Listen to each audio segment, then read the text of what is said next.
enfin, faut se rappeler que c'est le corps politique qui est défini par la structure, et la structure est aussi définie par le corps politique.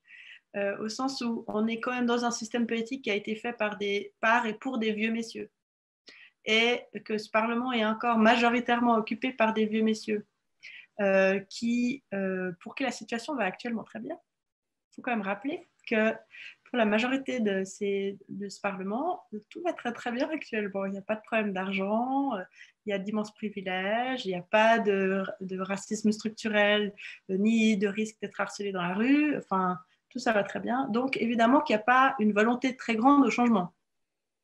Et donc, je pense que les structures suisses garantissent, ça on le voit en première année de sciences politiques, garantissent un conservatisme et puis une volonté de contenter tout le monde, ou en tout cas de ne pas faire des grands chamboulements sans, avec le droit de référendum, etc. Il y a vraiment un très fort contrôle pour ne pas avoir de grands changements.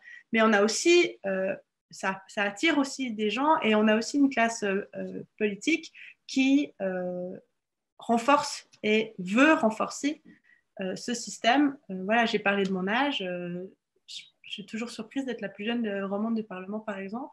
Et c'est clair qu'entre jeunes du Parlement, disons tous ceux qui ont moins de 35 ans, eh bien, on n'a pas les mêmes idées politiques. Par contre, on a des envies d'essayer autre chose.